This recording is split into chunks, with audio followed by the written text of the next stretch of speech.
Valuable time looking for a new or certified pre-owned Acura? Go to the #1 volume sales dealership in the Southeast United States. Craig Zinn's Acura of Pembroke Pines. Purchase with pace and space in a dealership tailored to your needs. From home buying to providing that personal touch. Contact the 2020 Satisfaction Award winner Craig Zinn's Acura of Pembroke Pines. 888-776-5123. That's 888-776-5123. Or visit them at 15601 Pines Boulevard in Pembroke Pines. For over 16 years, EJDconstruction.com has provided South Florida residents quality craftsmanship, accurate project management, and exceptional service. That's why EJDconstruction.com is an A-rated member of Angie's List and the Better Business Bureau. When you're looking for the right custom home builder for additions or home remodeling, please call my friend Eric at 305-433-4843. That's 305-433-4843 for EJDconstruction.com. Sports fans love a place with great food, cold drinks, and TVs everywhere. That's why sports fans love Sports Grill and their 7 amazing locations. Check out the Bird Road location at 11481 Southwest 40th Street in the back corner of the West Bird Shopping Center. Sports Grill is also now offering some great employment opportunities. All kinds of positions are now available from kitchen to hosting. Call for more information at 305-485-8845. From wraps to salads to amazingly delicious specialty dishes, Sports Grill is the home to the legendary special grilled wings. Since 1987, Sports Grill, good food, good drink, and good friends. This is the Big O Show. This is the Big O Show. The viewpoint, statements, or beliefs expressed on the following program by the host, guests, or callers are not necessarily the opinions of FantasyXS.com, Media Group Inc., ownership, management, sponsors, or website.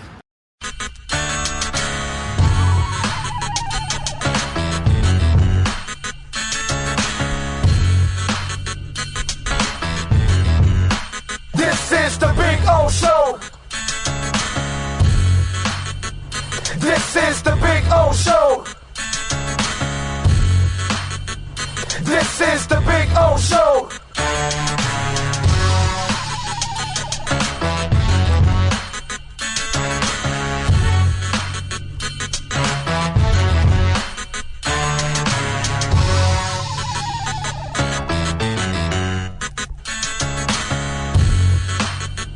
This is the Big O Show.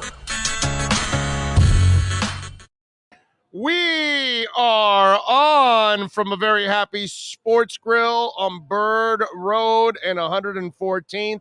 It is 5 in a row, baby. Yes, the boys get it done. 20-9 against the New York Giants. Tua picks up another victory. The Dolphins are now one game away from 500. And man, I got to tell you, you got the bye week coming up. And it is nice to go to the bye week playing well on a nice roll with opportunities to win more games down the stretch. 5 in a row is just an absolutely beautiful deal right now for the Miami Dolphins, man. I love it, man. Victor says, Big O, no big scream. Not today, my brother.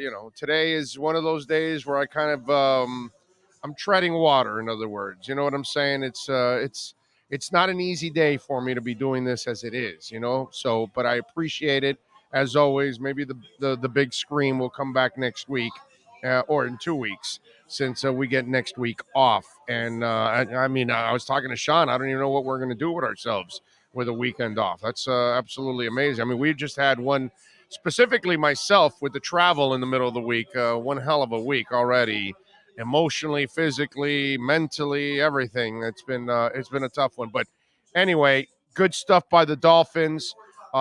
Again, Tua played an incredible game. Once again, a pretty clean game overall, considering everything that went on. For all the people that were complaining about mistakes, which, I mean, young quarterbacks make mistakes. Things happen, you know what I mean? That's why you're a young quarterback. He is staying away from those mistakes the last couple of weeks. Besides winning, now there's less mistakes on the field. 30 of 41, 244 yards, 2 touchdowns. And, there was the pass to, what was it, Albert Wilson, that he was perfectly stripped. I can't even blame Wilson for that one because he had it in his hand, but the DB, you got to give him credit. He knocked it down right away. Gesicki had a couple of drops, one that hit his face. The face mask one, wasn't it in the end zone? Yeah, so that would have been a touchdown. That's points taken away in all of that. But he also dropped another one. Even when he had a catch late, if you noticed, he kind of had trouble hanging on to it a little bit there. Like today wasn't like the day where he was super smooth with catches. You know what I'm saying? I mean, super smooth for Gesicki is like 4 one-handed catches in a game. But my point is he was 30 of 41, and there were a couple of drops in it also. So his percentages could have been even more nasty like they have been the last couple of weeks. But hey, listen, 30 of 41, 2 touchdowns, no interceptions. I'll take it, okay? I'll take it. And when you look at it overall, they gave up 2 sacks on the day. Quincy Roche, former University of Miami defensive end, got it on Eichenberg, by the way. He was one of the guys that ended up getting a sack against the Miami Dolphins. But really, overall, Tua was pretty clean.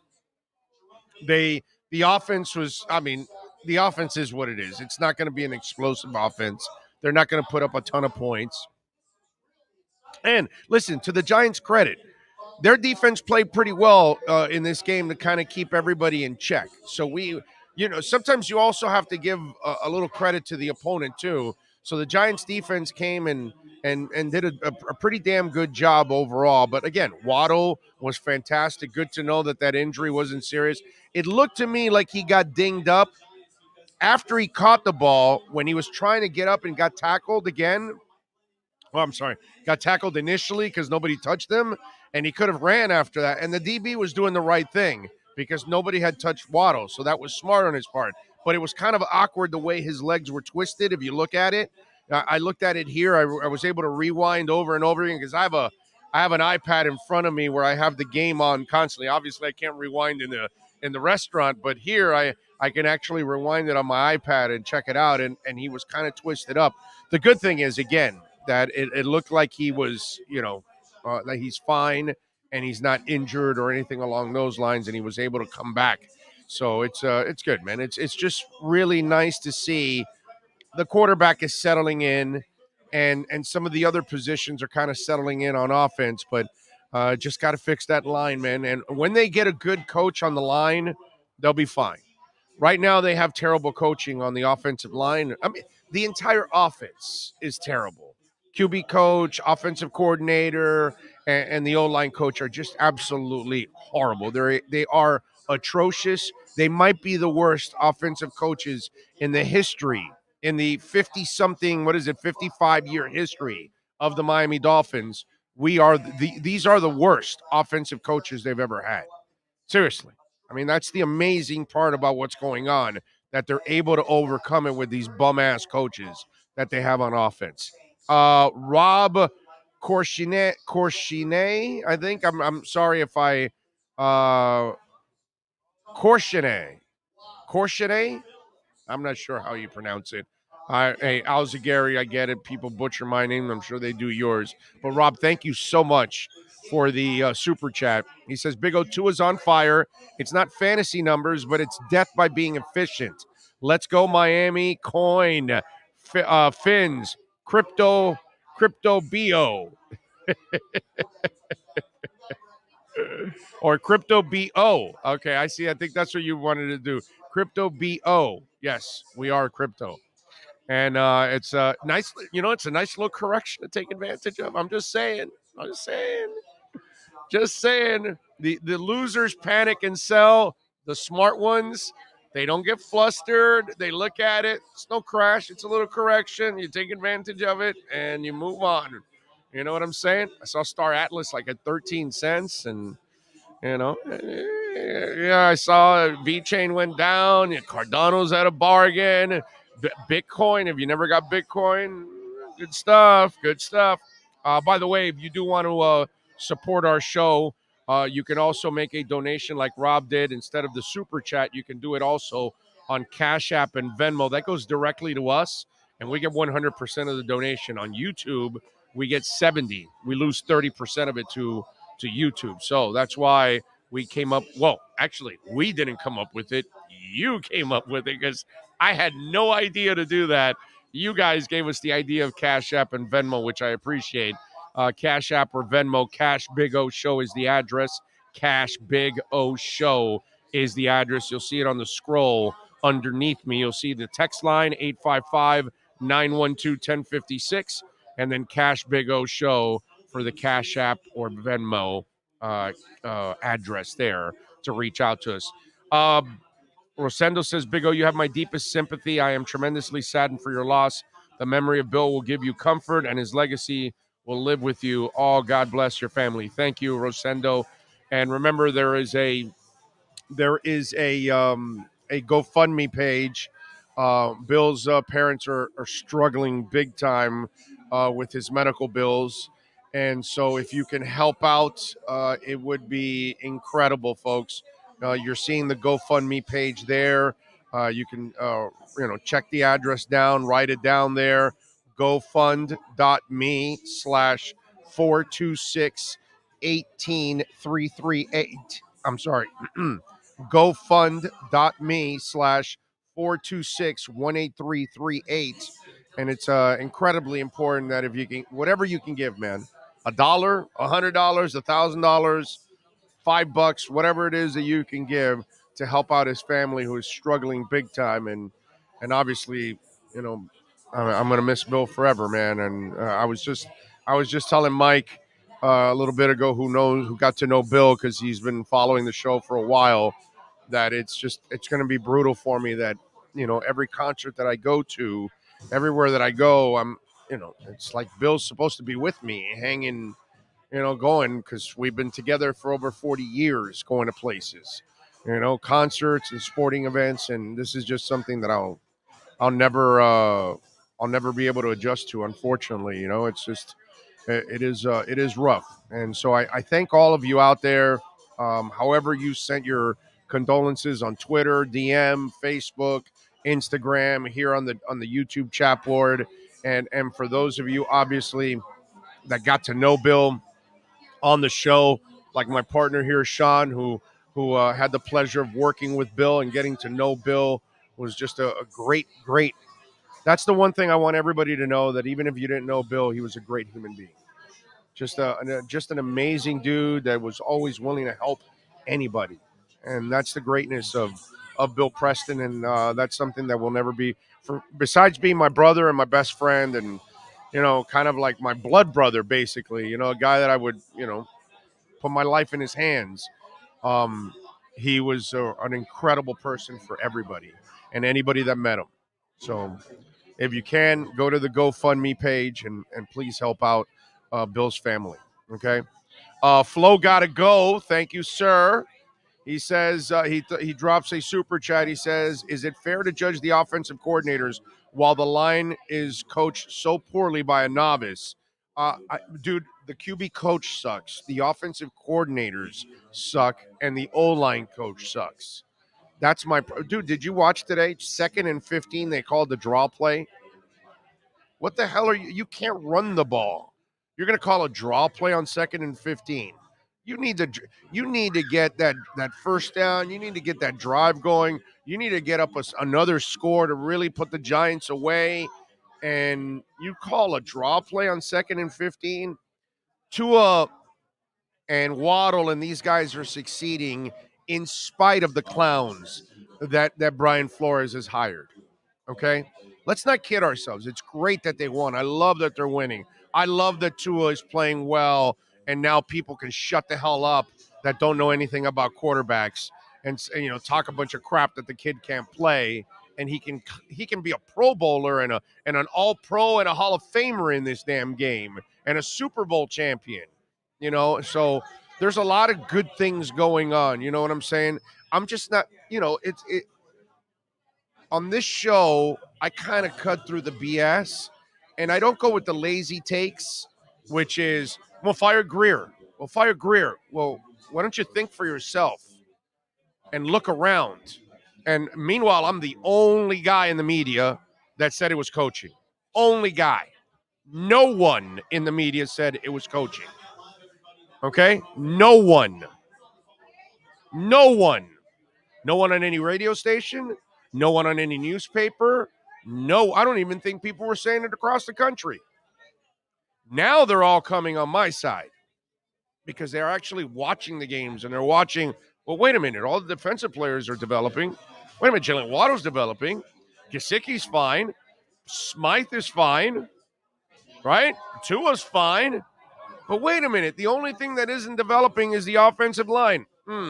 I wonder why. Maybe because they don't have coaching. Oh, we got Tua? All right, let's go to Tua. Let's hear from Tua Tunga Vailoa. Some of you guys don't understand what those are, but there's a lot of situations that go on in the game having to do with trying to manage the clock, whether it's an end of game or end of half situation.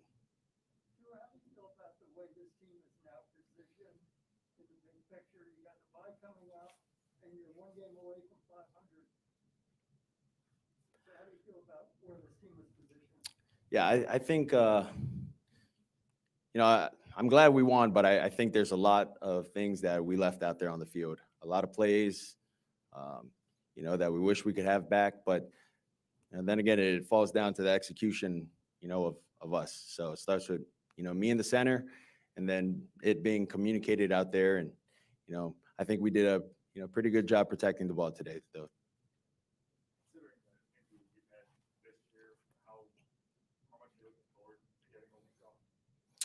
Yeah, I think it's going to be really good. I think it's going to be good for a lot of the guys in there.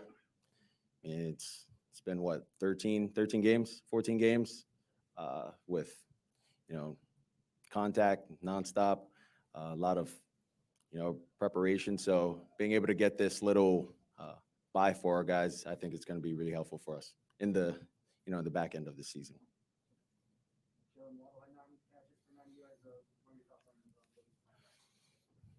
Yeah, I think Jalen Waddle's doing good. I think just for all of us, we just got to continue to keep working. So. How do you feel like you played today? I don't think of myself. I just think of the overall offense. I think we can get better, continue to get better, find ways to get better, and that's what this bye gives us: a chance to self-scout, look at the things that we can clean up, work on, and then implement it when we play Jets.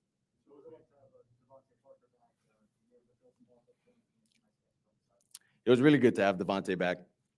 Devontae adds another vertical stretch for us offensively, and he makes tough catches when you need him to. So really glad to have him back.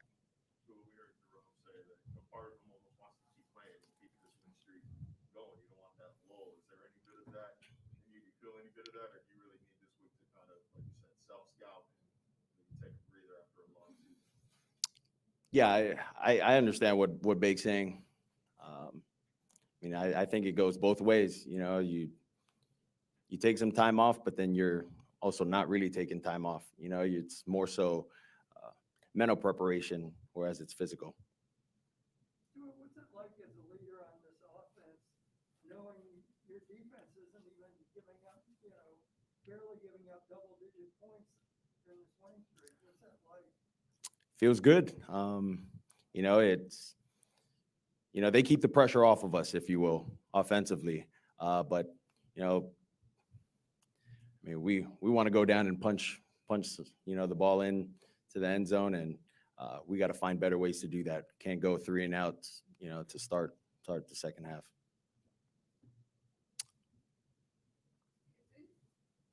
Roll Tide, huh? Roll Tide.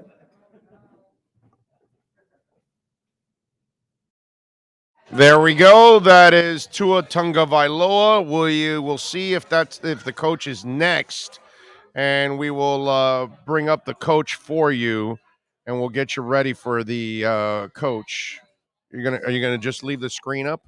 Oh, I thought you would leave the screen up just so then we could. Oh, it'll echo even with no sound? Okay. All right. All right. All right. So, I mean, listen, Tua's not really going to say much, earth-shattering stuff at times. But look, it's just really nice to see that he plays really, really well, and that if you actually can give him somewhat of a clean pocket, he can figure things out for you easily. And some of those passes, they are so deadly accurate. And you normally don't like to try to put together 12 and 14 and 16 play drives because you have to be so mistake free throughout it all. But we do have the coach. All right, let's go to the coach. The replay official on the staff. He passed away last month. I think there's a lot of people in this league who help us make the game, help us play the game that we love. He was part of that, so I just wanted to send my condolences to his family, and because obviously the officials are part of the NFL family, so just want to start off with that. All right, first question. When you have a defense that's playing as stingy, I don't know if that's the right word, in terms of limiting opponents from scoring touchdowns, how much does it ease the load that the rest of the team has? I think it's always you always want to play a complementary game and play well in all phases. So offensively, defensively, in the kicking game. When you can obviously keep the score down, it gives you more opportunities to stay in the game, keep a lead. I thought the Giants had a very good game plan. I thought they moved it on us. They played a tough physical game. We knew it was going to be 60 minutes. I know they were down a bunch of guys, but they're well coached. And I thought Joe did a great job getting his team ready. I thought Pat does what he does. He kept the score down or made it hard for us. So credit to them. But our guys played hard, and they made the plays. Just a few more plays than they made, offensively, defensively, and in the kicking game. Brian, it seems like regardless of, especially during this win, regardless of how the Lions might play for the first 50 or so minutes, it seems like late when you need to make a stop or when you need to stay on the field, Tua is able to kind of generate some completions or you get a big play. What do you attribute to that? It seems like the past couple of weeks you've always seen the late game execution really thrive. Yeah, I think it's obviously led by Tua, and making throws, making catches, doing a good job of protection, taking care of the football. We talk a lot about those late game situations, how important they are, and finishing the game off the right way, offensively, defensively, in the kicking game. Although we did that really across the board, we moved it offensively. We stopped them, and we moved it offensively. We missed the field goal, and then turned around and kicked another one. So that was great by Jason to just turn right around and make it for us, put us up 2 scores, and then go out there defensively and kind of finish the game there. So it was a good team effort, complimentary, and we get to take a little break right now, which is good. Get guys obviously banged up after 13 games. Take a little break, and then we'll obviously self-scout and reassess and try to take a little break. I think we need that. While the late game execution has been good too, it seemed like you had a really measured tone saying the offense left plays out there. Is that a similar feeling you got where you're happy you won the game, but still you just need a little bit more from the offense? Do you feel that? I think that's going to be the case every week. There's always plays that you wish you had back, throws, catches, protections, calls, and that's really across the board, offensively, defensively, in the kicking game. I thought they made some plays.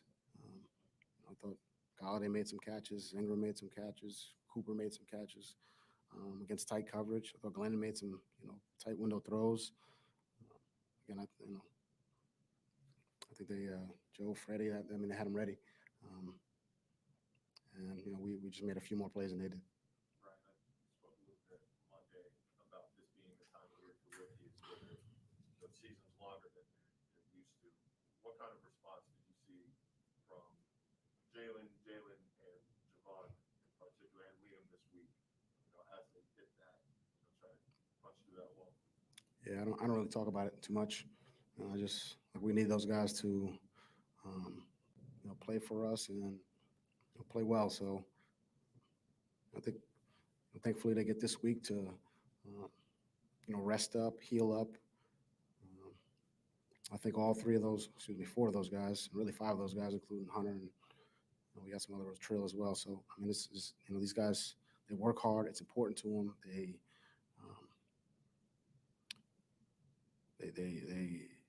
They're all sponges. I mean, we said this really the entire year. It's a long season. It's hard to gauge that and to know how their bodies are feeling. But it looks like they got energy, they got juice, they got the right approach, which leads me to believe that they're ready to go, and we're going to need them to be ready to go.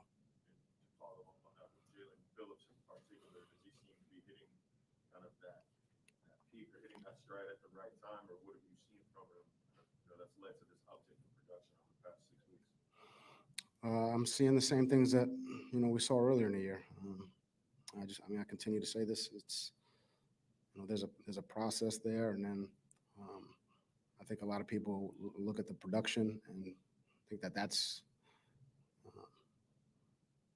that's the kind of final analysis of a player. But I think he's I haven't watched the film, but I know there's some other games that, based on some things that I saw already, that he did better in some instances, and some other games. We had some production today. We need that, and he's doing a good job. He's doing a very good job. We got a lot of guys who are doing a good job that aren't getting, the stats, the flash stats. But I think we got a lot of guys playing well.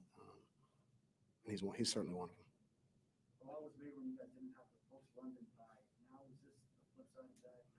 Now as he's had those early byes, they played a lot of several weeks in a row, and now you guys are rested for this final stretch run. Yeah, I mean, a lot was made of that, and I don't know. I think maybe opinions are different now. I don't know, but like I said, then this is the schedule we have, and we're just going to play it out. And it's good to have some time right now, for us to just reassess, reevaluate, and for the players to get some rest. It's tough in losing streaks. It's tough to handle mentally. But now a 5-game winning streak. How much does that build on the things that you guys are coaching and reinforcing in terms of the message? I think we're just kind of focused on today. Today's game against a good opponent.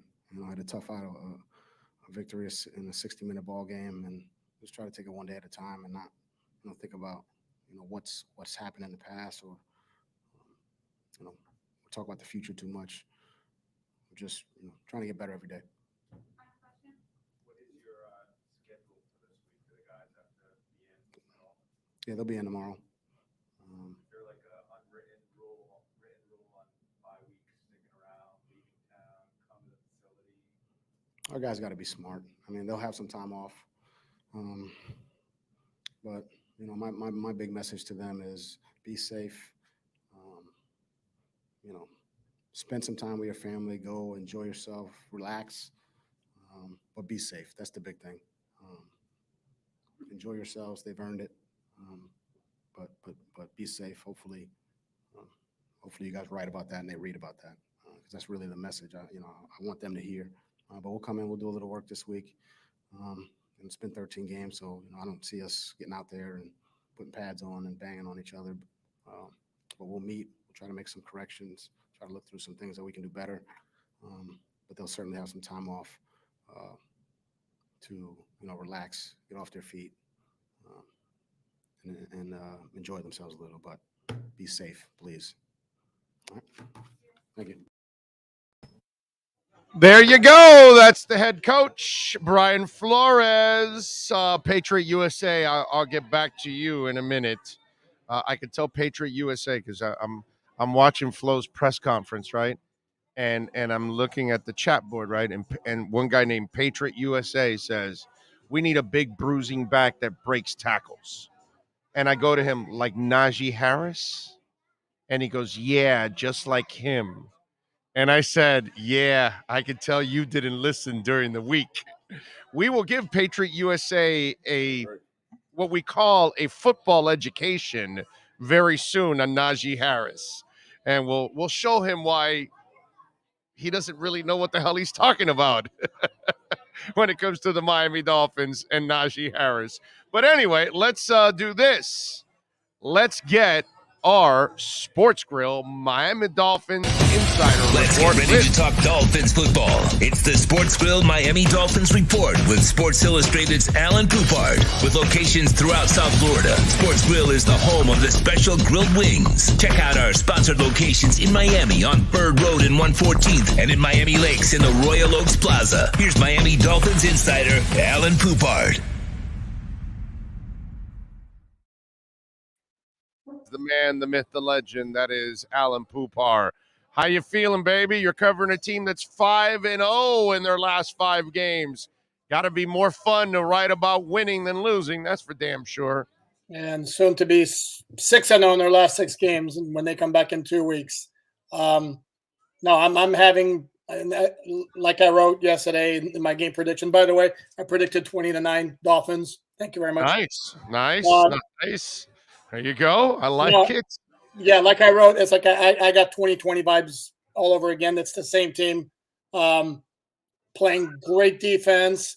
The offense is doing what it needs to do at key moments, especially. And they've been the one part that to me, where I've been really impressed with the offense has been the ability to close out games and come up with drives at the end. Like the one today after the Giants made it 17-9. That's right. To end the half and to end the game is what you're saying, young man. That's what you're saying. This game, they did that twice. To end the half, there was they took off 3 minutes and 52 seconds and left 26 measly seconds for the G-men to do nothing with it.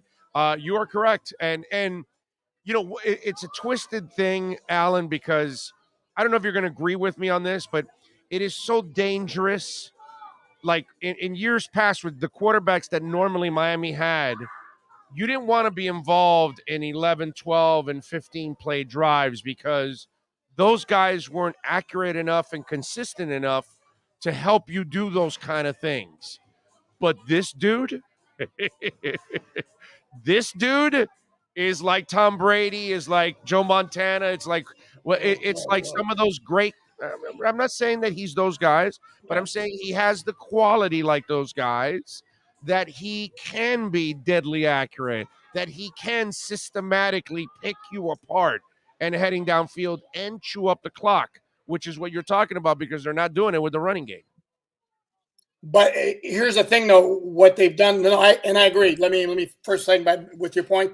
I agree because Tua was at his best in that 2-minute drive at the end of the first half, and again, it's just extraordinarily efficient. And I know I'm one who's like try to apply some nuance, and everybody I know looks at the stats and all that. Dolphins didn't get 300 yards today on offense, which you would look at that and go, wow, that's not impressive. But they were very efficient at the key moments, including that 2-minute drive at the end of the first half. And in the fourth quarter, while the conversions were all on passing plays, they were set up to not have third, and they were not behind the sticks, as they say, because the running game was getting 3 or 4 yards. So it was again, and also the running game was efficient. You look at the final numbers of the running game, and they're really poor. I think it's exactly 3 yards a carry or something. But it was efficient, and that's what the offense just needs to be right now, is efficient because of the way the defense is playing, which again is 2020 all over again. There will come a time, however, when that's not going to be enough. Of course. Yeah, the better teams. Correct. But for now, and against the Jets, the formula is going to work. It can work against the Saints if it's Trevor Siemian at quarterback, without question. Tennessee might be a little trickier, even if they don't have Derrick Henry. But for those next 2 games, again, very easy to see the Dolphins being 8-7 heading into the final 2.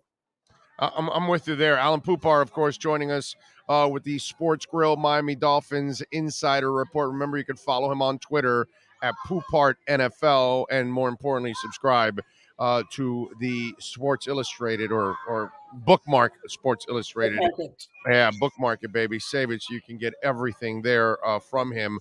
Overall, it looked like Waddle was all right? Because it looked like he got tweaked when he was trying to get up and got tackled because it looked like his legs were crossed a little bit, that's where it looked like he got hurt, which, again, it wasn't a dirty play by the DB. It was smart because nobody had touched Waddle. He would have had a shot to actually get up and run on that one. Fox telecast said it was only cramps, so good news there. Yeah. Okay. Patrick Laird doesn't look good. When they rule out somebody with an injury as quickly as they did, yeah, that's not a good sign. As much as I like Patrick Laird, because of everything he does, if we're going to be honest, it's not like a significant loss if the injury does wind up being serious. Yeah, no, I'm with you there. That's the good thing that, and again, the kid played well. Devontae Parker coming back, helped out. He and Tua had the back shoulder thing, especially the second one, man. The second one was so clutch. They really needed that one on that drive, but two really nice back shoulder throws by Tua and two excellent catches by Parker, of course. Yeah, I thought the first one was more 50-50, like in terms of quarterback receiver working together. The second one was just a stupid good catch by Parker. And a great anticipatory throw by Tua also. He's kind of throwing to a spot that he expects him to be there to catch it back shoulder. That anticipation, again, that's a gift. It's a gift. Like I said, to me, that was more Parker. Like I said, it looked to me from where I was watching it that the first throw was clearly intended to be a back shoulder, right? And for Parker to make that play. The second throw didn't look to me as much as that's what it was, as opposed to I'm going to put it up there and let Devontae win the one-on-one battle, and Parker just made a spectacular catch because he had to completely contort his body and keep his feet in bounds. Right, but it was the only place you could put it, so that way the DB couldn't come back to make a play. I mean, I'm just saying, it just I know a little bit of both. You want to go like this? I'm not going like this on that throw. I'm going to go like this on the catch, not on the throw. Okay, all right, I got you. Jalen Phillips, 8.5 sacks now. That's a rookie record. For all the JT comparisons and all that kind of stuff. Well, this kid's already surpassed JT and everybody else that's been a rookie in a Miami Dolphin uniform at defensive end. And they're letting him do this. Yes. And that's made a big difference. And one of those sacks was a great play by him. And then there was one where, I don't know what the hell the Giants guard was doing. Oh, that was a great design that they had him shoot in. Oh no, it was the Butler. That was the Butler sack. The one I'm talking about is the one where Will Hernandez just. Yeah, that was a great design, dude. Yeah, the other one. Yeah, it was a nice twist. Phillips became the decoy, and they doubled him when he shot inside, and then that allowed Butler to go outside in, and that was a really nice design, dude. There's no doubt that's the way that play was designed. That was smart. No, correct. And that's the Giants got one of their two sacks the same way. But it goes to everything the Dolphins are doing on defense. I mean, they're playing sick defense. Again, if we're going to be honest, they played like a Giants team that's horrible on offense to begin with, and they didn't have Daniel Jones and Sterling Shepard and Kadarius Toney, and Mike Glennon missed a wide open Evan Ingram after he got behind the defense, and he missed John Ross on the short crosser that could have been ugly because that dude can run, and one of the DBs got rubbed out, and the dude was wide open, and Glennon couldn't hit him 8 yards down the field. But those plays aside, the defense is playing completely sick football these days, and it's going to keep him in every single solitary game, or at least it should. And by the way, sometimes you also have to give the opponent some credit. The Giants' defense wasn't terrible either today.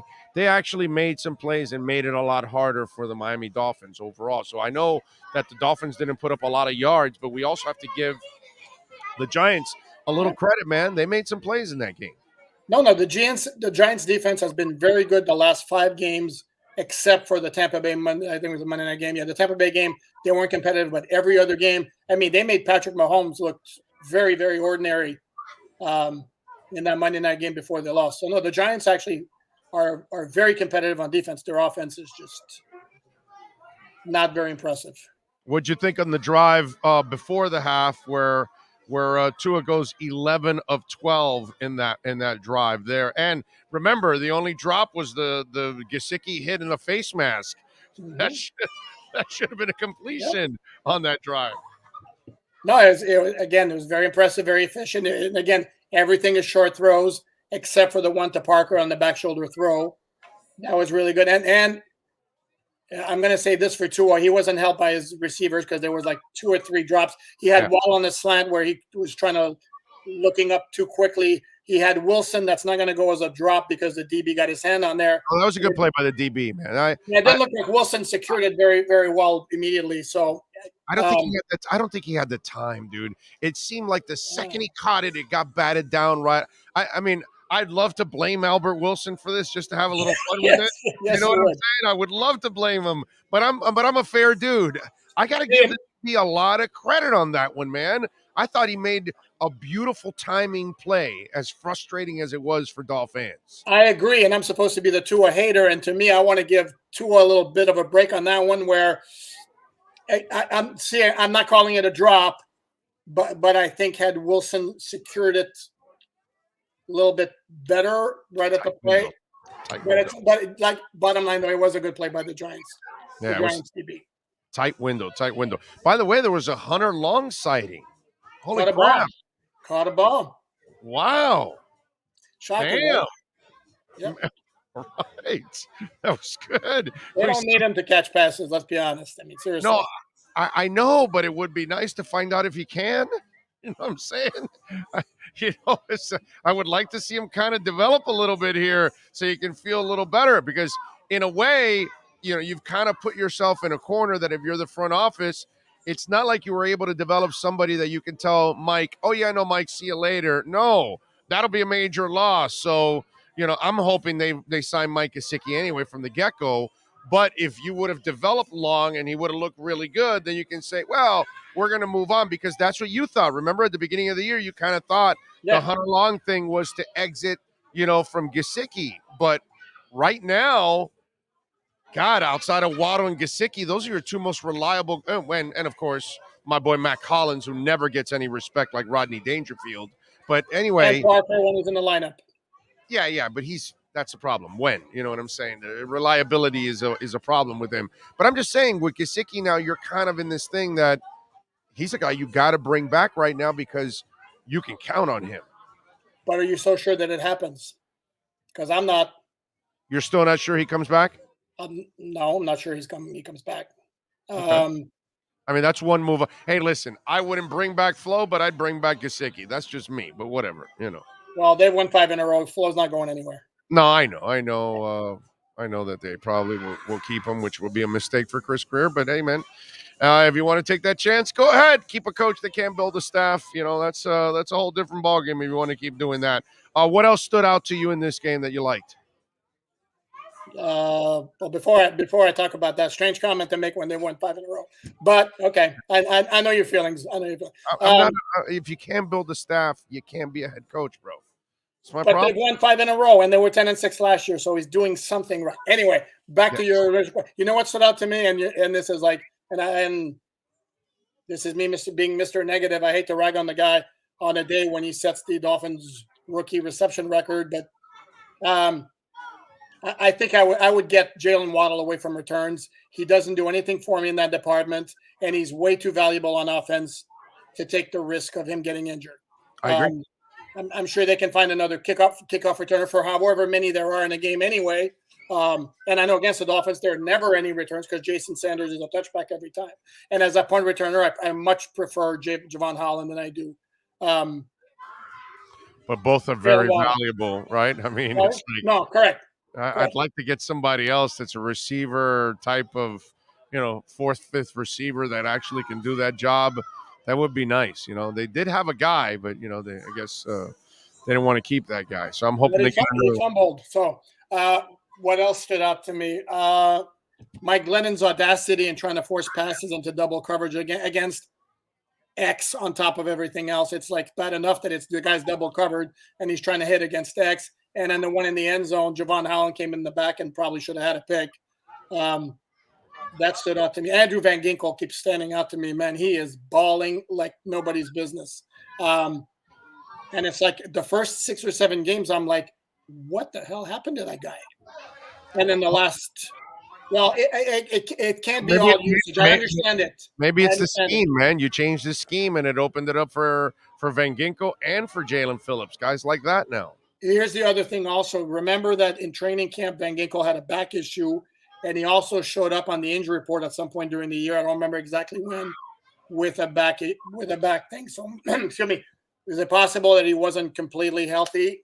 I don't know. But to me, he looks like, and I understand that he's more balls to the wall, straight ahead, go after the quarterback. But he still was doing a lot of that early on. And to me, wasn't nearly as effective as he's been lately. And I mean, guy's been incredible. He's been as good as anybody on that defense, even though he doesn't necessarily get the numbers. But he is a factor every single solitary game. Yeah, no, he was close today, man. Several times he was close. I was feeling it I was telling Sean, I would point it out, damn, man, Ginkel's right there, dude.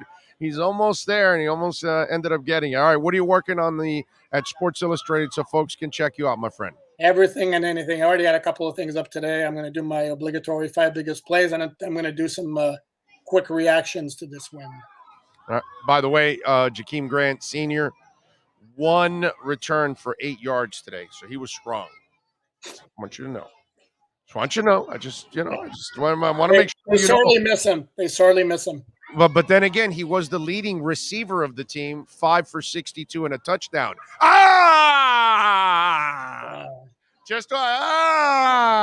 See, I knew you were going to jam on me on the special teams, but he was the leading receiver for the Bears today.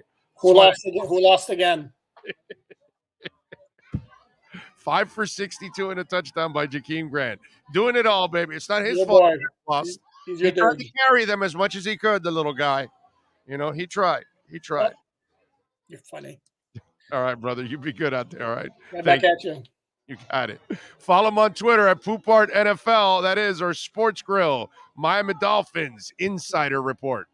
This has been the Sports Grill Miami Dolphins Insider Report with Alan Poupart, exclusively on the Big O Radio Show. Make sure you subscribe to the podcast and never miss a report. Search Big O Radio Show on most platforms. Visit Sports Grill in our sponsored locations in Miami on Bird Road and 114th and in Miami Lakes in the Royal Oaks Plaza.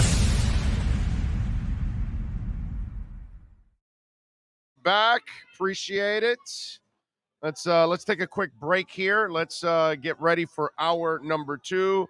Omar Kelly will join us in hour number 2. Give me a couple minutes to rest the voice, and we're back with hour number 2. We'll get Omar Kelly, and we'll educate Mike E a little bit there on a couple of things.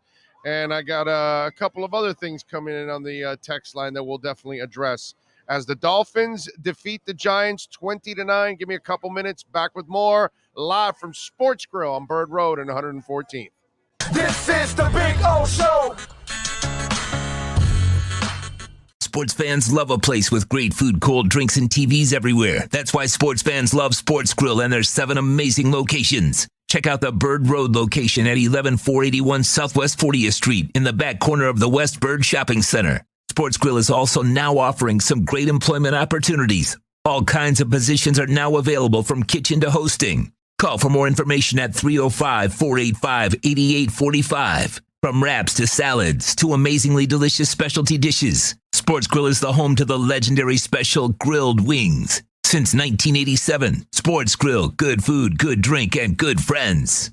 It's the Big O Show.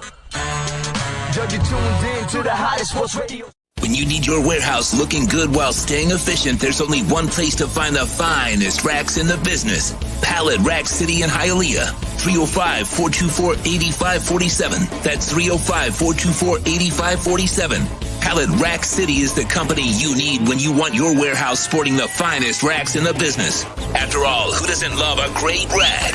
Pallet Rack City. 305-424-8547. That's 305-424-8547. Orlando, a.k.a. the Big O. He covers all the South Florida teams. For over 16 years, EJDconstruction.com has provided South Florida residents quality craftsmanship, accurate project management, and exceptional service. That's why EJDconstruction.com is an A-rated member of Angie's List and the Better Business Bureau. When you're looking looking for the right custom home builder for additions or home remodeling, please call my friend Eric at 305-433-4843. That's 305-433-4843 for ejdconstruction.com. Dolphins to the heat, well, you know what I mean. Monday to Friday, lollipop blow in the... There's no need to drive around South Florida wasting valuable time looking for a new or certified pre-owned Acura. Go to the #1 volume sales dealership in the Southeast United States. Craig Zinn's Acura of Pembroke Pines. Purchase with pace and space in a dealership tailored to your needs. From home buying to providing that personal touch. Contact the 2020 Satisfaction Award winner Craig Zinn's Acura of Pembroke Pines. 888-776-5123. That's 888-776-5123. Or visit them at 15601 Pines Boulevard in Pembroke Pines.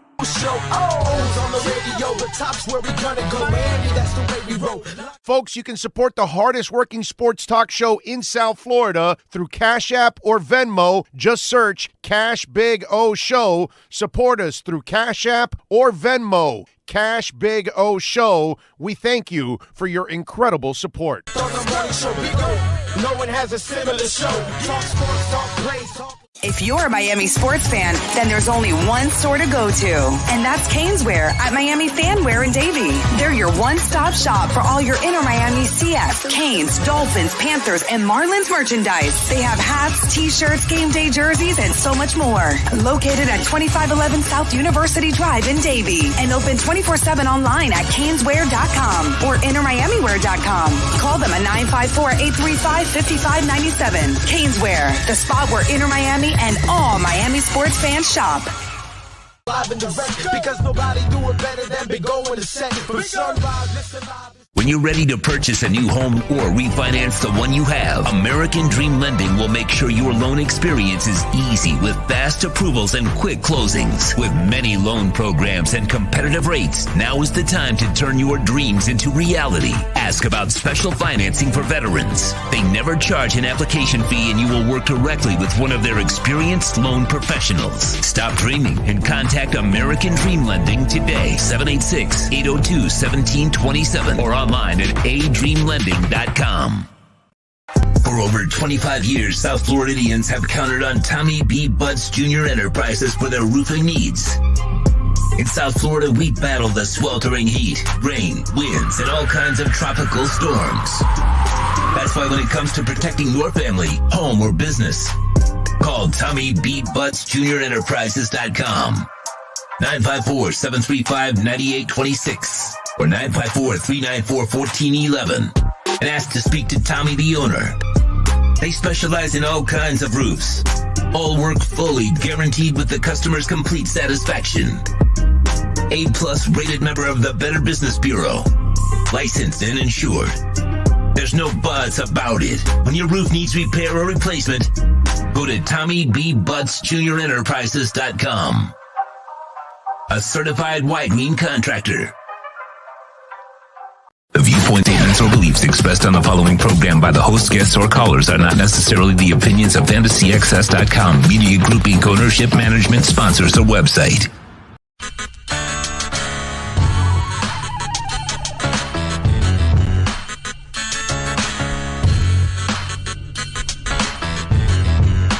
This is the Big O Show. This is the Big O Show. This is the Big O Show.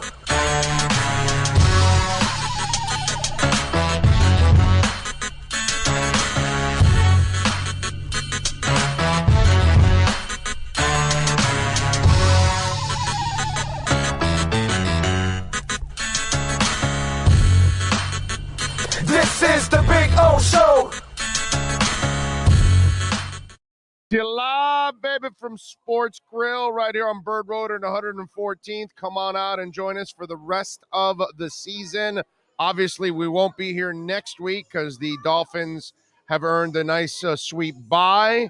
They will be back in 2 weeks, and they will take on the New York Jets, and that'll be 6 in a row and get to 7-7, which would be a beautiful thing. Yes. So next week will be 6 weeks, no losses at the. That's right. At the Bird Road, and then we can go to 7 the week after. That's right. That's right.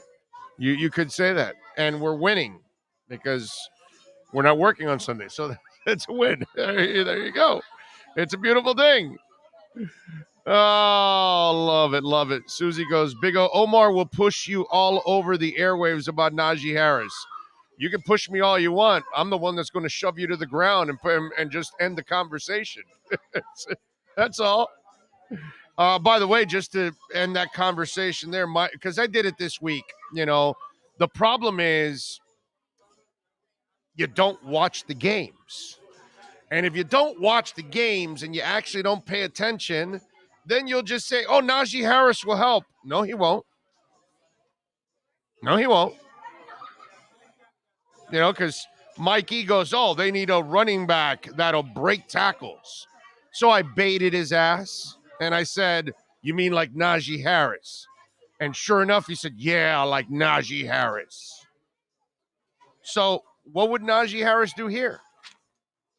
Because, Najee Harris doesn't have a great line in Pittsburgh. Better receivers around him, right? The quarterback's done. He's cooked, but he is a Hall of Famer and maybe a sexual predator too. But that's a whole different conversation. But anyway, Najee Harris, okay? Myles Gaskin behind the Dolphins offensive line, 139 rushes, 482 yards, 3.5 yards per carry, and 3 touchdowns. So the Steelers' line is maybe a hair better than the Dolphins, not by much. It's not a great line, but it is slightly better than Miami, not by much, but it's slightly better. So Harris has 196 carries to Gaskin's 139. So he has 60 more carries. He has 708 yards, 200-yard difference. He averages 3.6 yards per carry to Gaskin's 3.5. He has 5 touchdowns to Gaskin's 3. So what's the big deal? So if the line in Miami is slightly worse than Pittsburgh, how do you think the stats are going to be? See, this is why fans, at times, some fans and human beings, some of you don't think for yourselves, right? So you hear one lazy comment, fire Chris Greer, and then you follow through. And then you hear one lazy comment, oh, Tua can't play because he's too short. Then your stupidity carries you to say the same thing. You didn't think for yourself. You didn't think about Drew Brees being the same quarterback. You didn't think about Bob Greasy being the same quarterback. You didn't think about Joe Montana being the same quarterback. Not tall guys, not strong arm guys. Same as Tua. No. And then the same thing with Najee Harris, because Najee is a good player. I like Najee Harris. But Najee Harris also needs an offensive line like he had in Alabama. And since he doesn't have a great offensive line in Pittsburgh, his numbers suck. So the lazy person says, oh, we need Najee Harris. Because all of a sudden you think Najee Harris is Barry Sanders or Ricky Williams. And he's not. But it's a lazy take. And Mike E comes up with the lazy take that others repeat. And by the way, I've already had this conversation with Omar, and he kind of understands it also. He's a Najee Harris guy, but then when I tell him Najee Harris ain't going to do anything here, he doesn't really fight me on that because he can't. No one can fight me on that.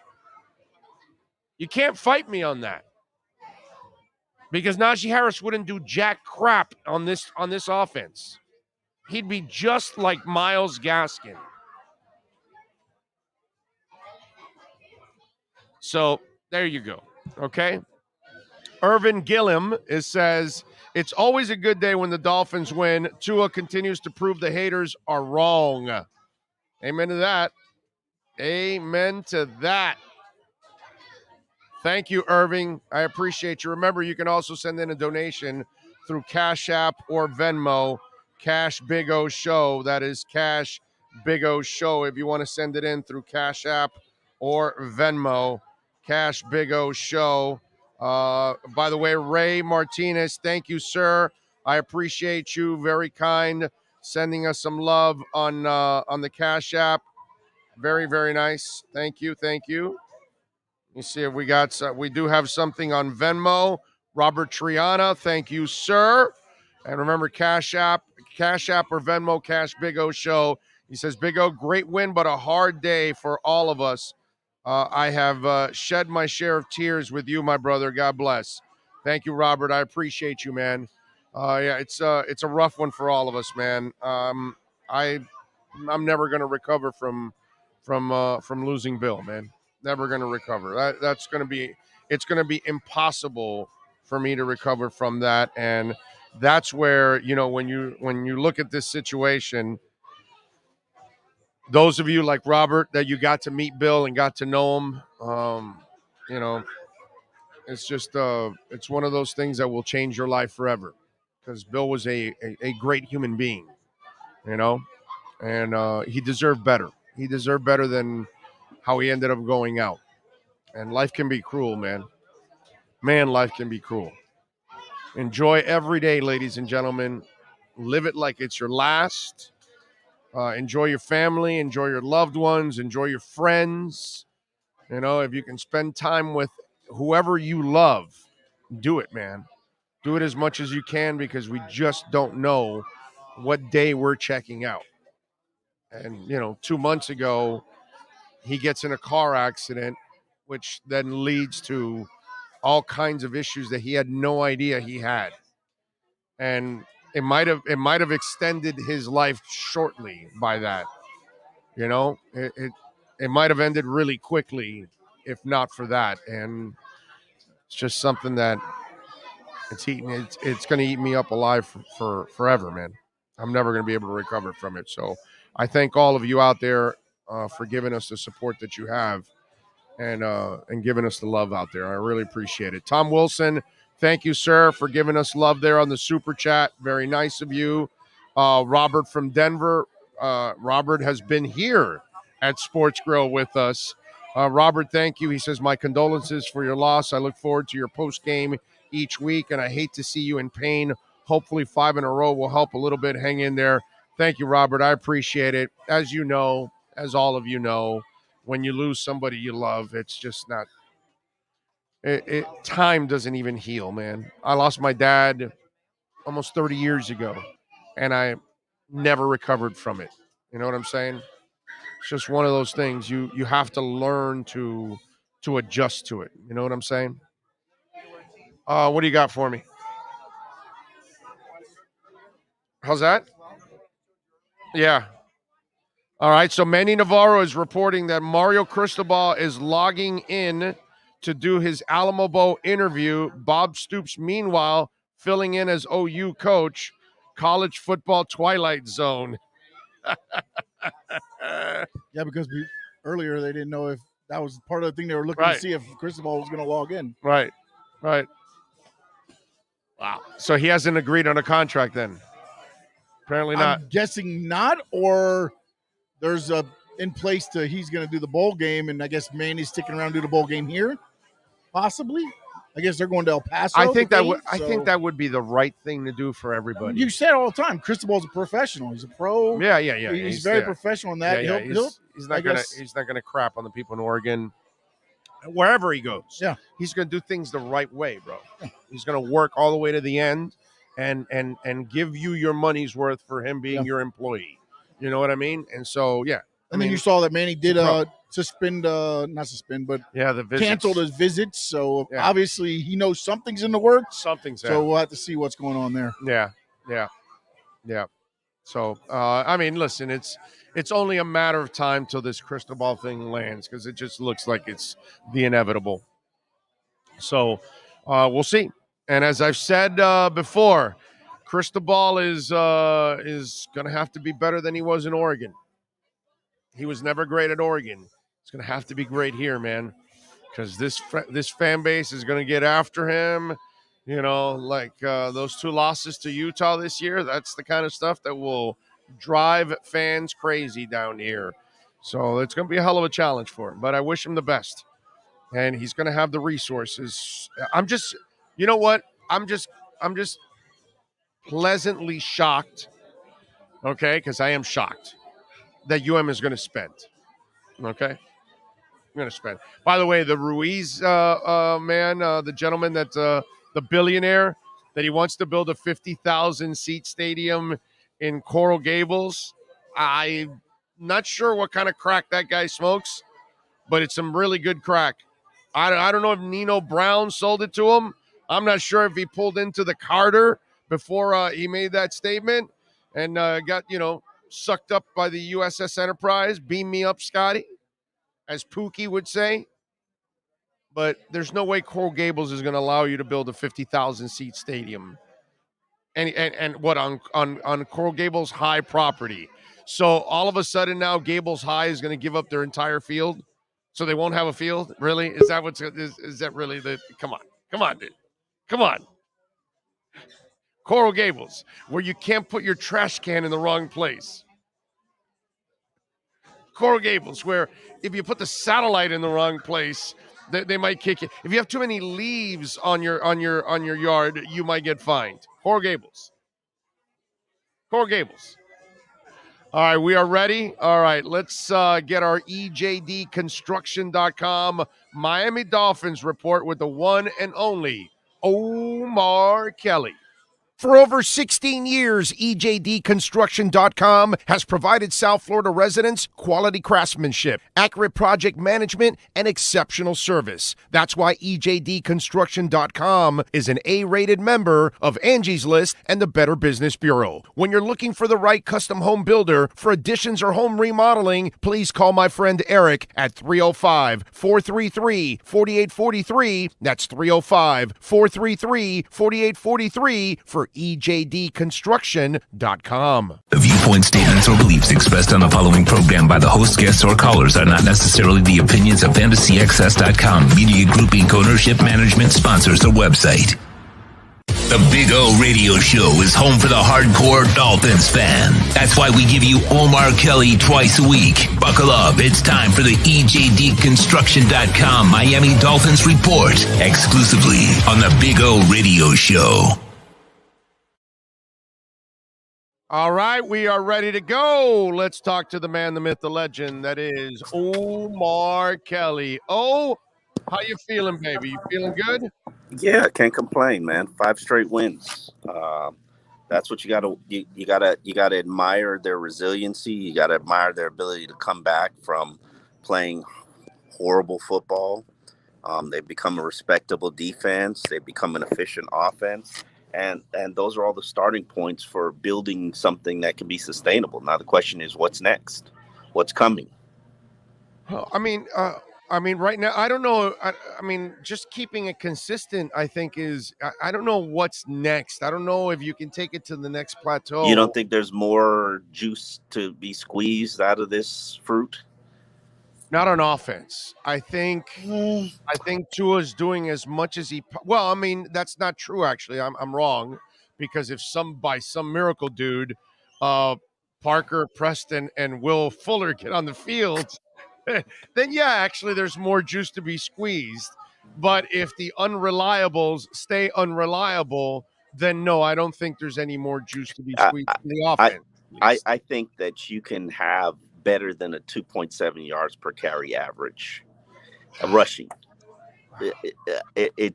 I'm not being greedy, but I think you can get it to like 3.5, 3.8. But these are the guys you're calling trash. So how are they going to do that, Omar? Think about it. Philip Lindsay, maybe. They're not good. They're not good. So how can we expect something like that from those guys? Myles Gaskin had a decent career before this season. The offensive line, maybe it improves with Michael Dieter. Maybe the threat of a running game makes teams defend them differently. The Hunter Long is playing more in line.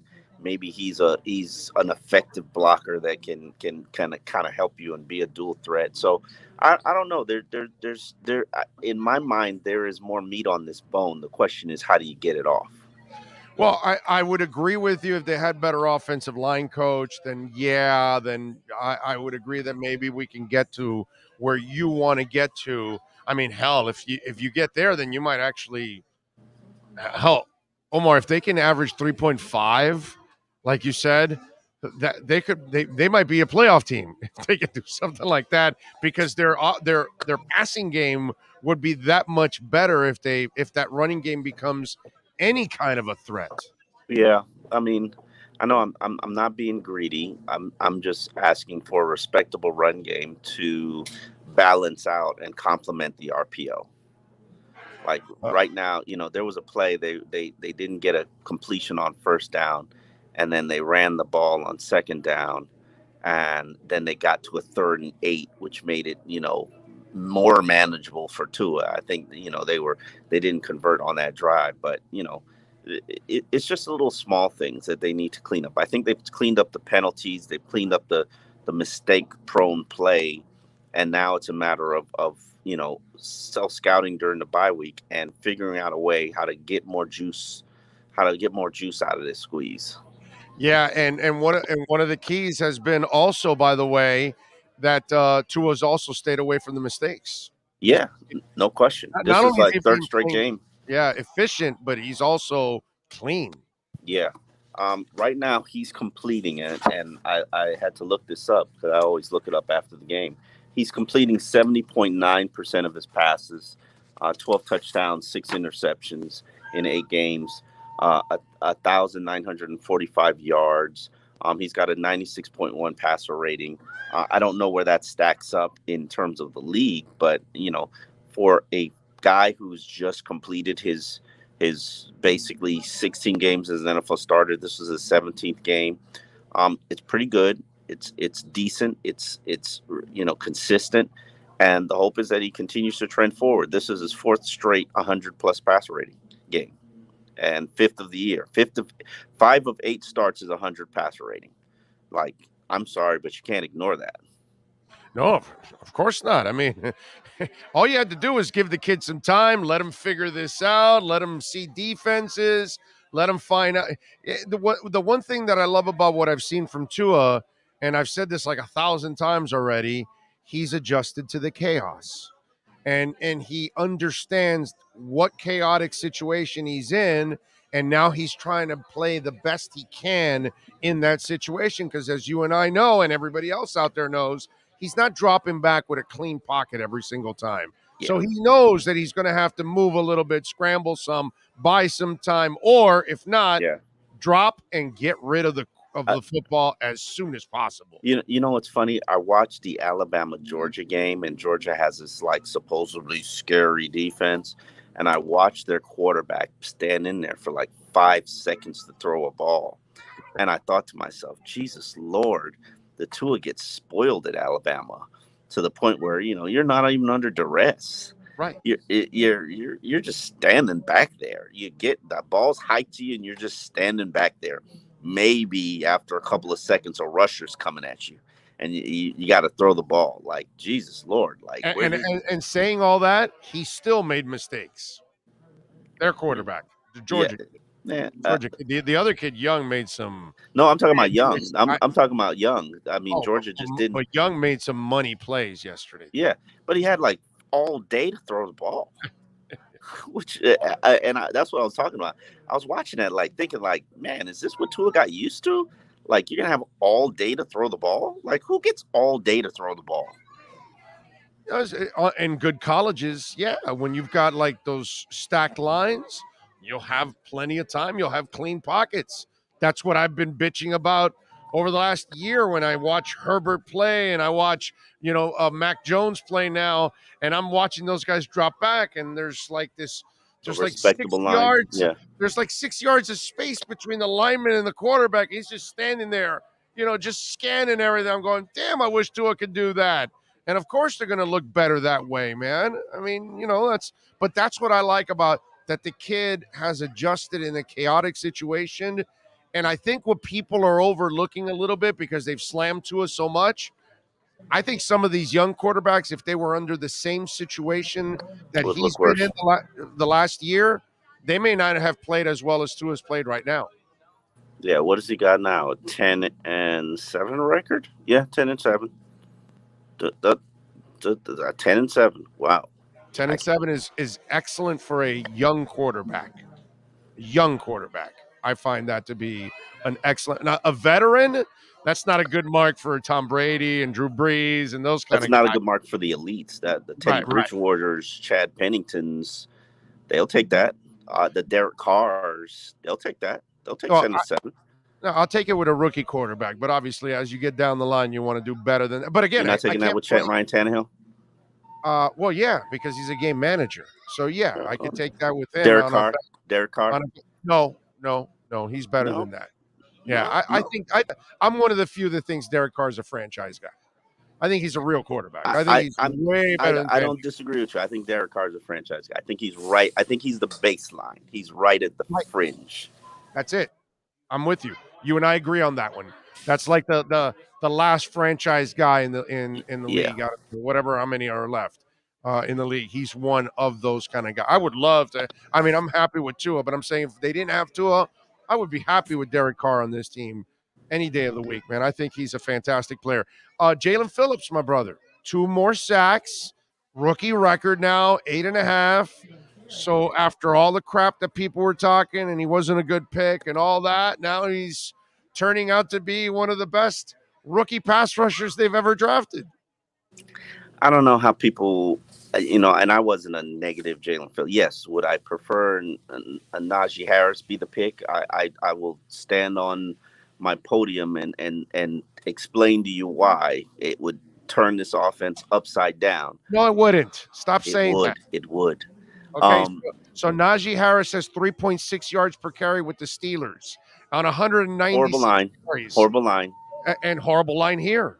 Yeah, same thing. I'm just saying. And by the way, Gaskins has 60 less carries, and he has 1/10 of a yard difference, 3.5 to 3.6.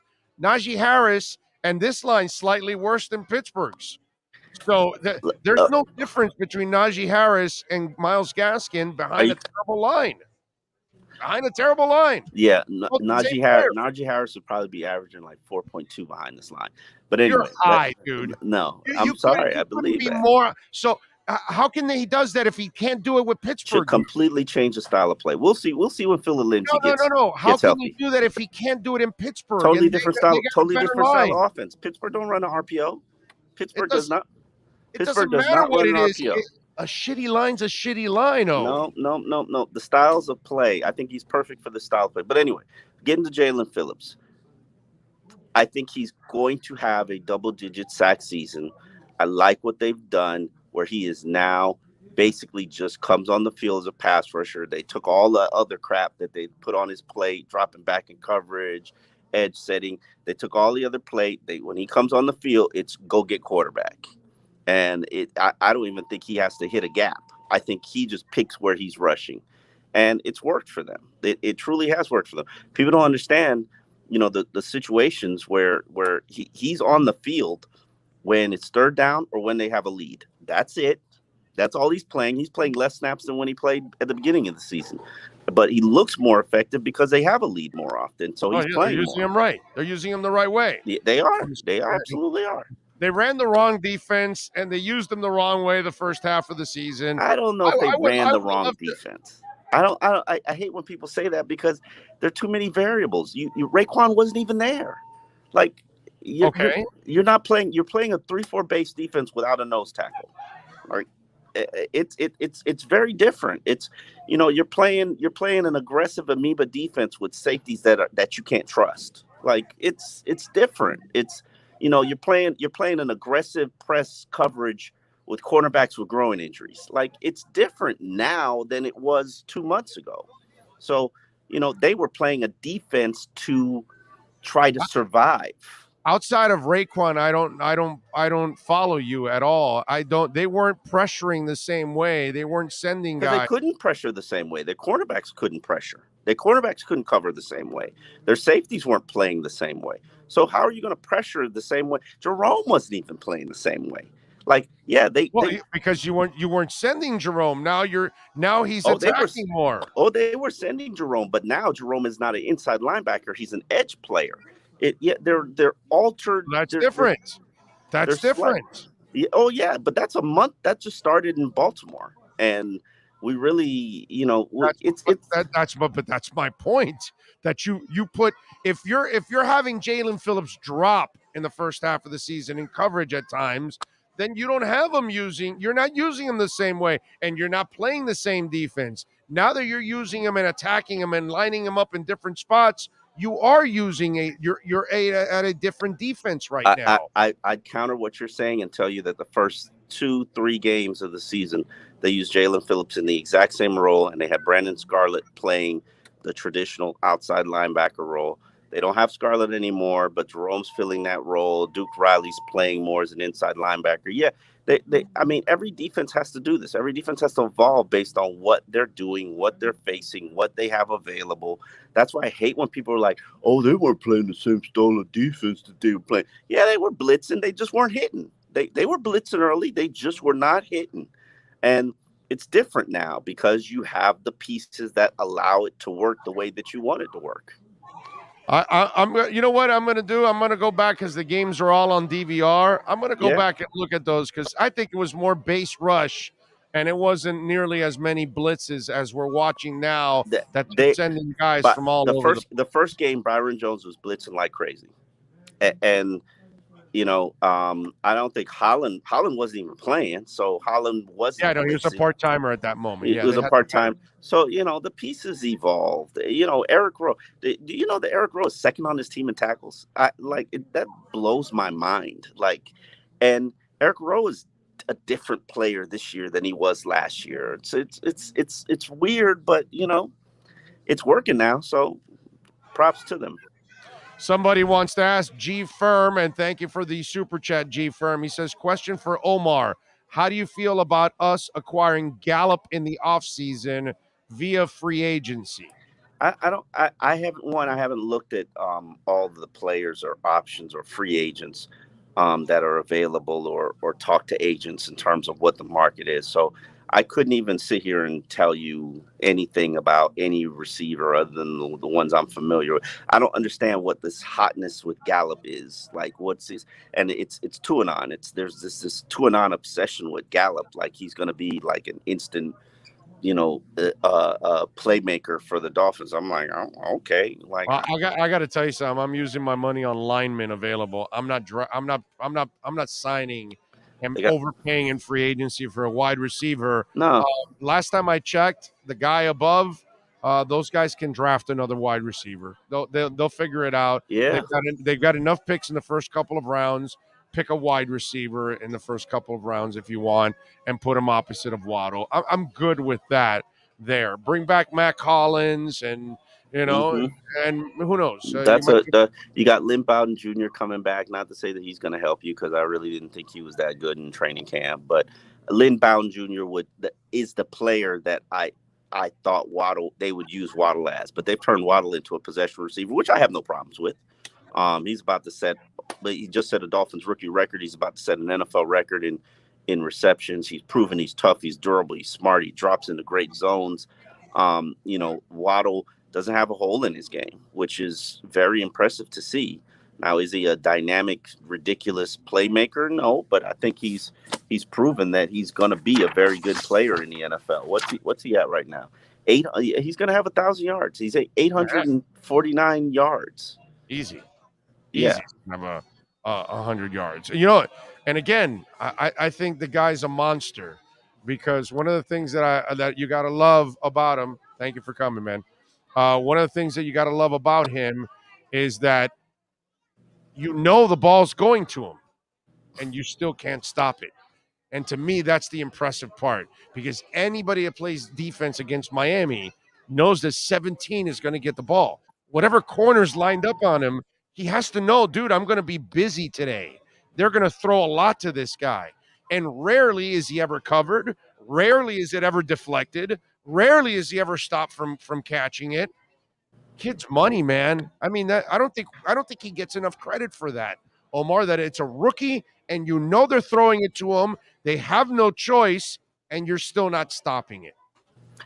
I don't know how to answer that because I really still think that there's more meat on the bone with him. I just, I'm being honest. But hold on. The guy hasn't played 16 games yet. Okay, can we wait for a couple of years so we can get all the meat on the bone? Yeah. But right now, but think about it. In the limitations he's under, come on, dude. No. But think about it. Who thought that the Dolphins would use Jalen Waddle in the way that they've used Jalen Waddle? Not at all. Not at all. Nobody. Nobody. So all those dynamic things that he's does, and that we haven't seen this season, like imagine when that gets added to the repertoire. Well, maybe it's when you have a better line, or maybe it's when you have a better wide receiver to be on the opposite side of him. And props to Devontae Parker, who showed up and showed out and played well in what should be a number 2 role. Yeah. No, I mean those back shoulder passes and catches, they were fantastic. Both throws and obviously the especially that second catch. That was phenomenal how he stayed in bound, man. That was absolutely awesome. So what are you doing for the bye week? Where are you going? You're going to Disney World? What are you going to do? No, I haven't. Weekend off, dude. I haven't figured it out yet. I want to do something special and fun, but I might just hang out in town and actually start to try to live. All right. Sean says you're going to be sleeping the whole weekend. That's what he said. Hey, listen, we've got her sleep trained. She's waking up at 7:00 right now. We're bathing her later. We're bathing her later. You're learning, and she's been going to bed at 9:00 and staying up. And I told you, man. I told you. No, do whatever you can to keep them up a little bit longer. Yeah, we're bathing her later, and that's helping. I guess bath time triggers sleepy time. Okay, all right. So, that is definitely success in a big way. Yes. What are you working on the Sun Sentinel here on this bye week? So Dolph fans, make sure they subscribe and check you out. I'll probably be doing self-scout of the Dolphins, same way that they're probably trying to do self-scout to try to assess how you can get better, how you can, because technically they beat the Jets. They're back in the playoff conversation. Yes. And, say what you want about, the opponents and caliber of teams that they've beaten, but what you've been able to do, anybody putting together 5 straight wins is impressive, no matter what the situation is. I'm pretty sure I'm going to look up to try to see how many teams this season have put together 5 straight wins, because it's nothing that you should turn your nose up to. No, definitely not, man. 5 straight wins is incredibly impressive, especially when you need it. So take this time to go figure out how in the hell Najee Harris would really do better than he can. Listen, the power runs. You gotta put the drink down. What are they serving alcohol again in the suites there? Are they doing it again? Because back in the day, like 20 years ago, it was 10 years ago. It was Harvey Green era. But even the end of Harvey Green era, they weren't doing that anymore. But 20 years ago, the game would be over and they'd wheel out this big ass cooler. Mm-hmm. That had just beers all over and all the riders. Then it became the cooler was in a room that the writers knew about, because it couldn't be public, and but it's a different age, man, different era. Now they're like, no responsibilities on us. We're not feeding you any alcohol now, dude. Some stadiums still have a beer on tap for the press at the end of the game. So this is not one of them, but I forget where it is that had a beer. I bet Boston does it.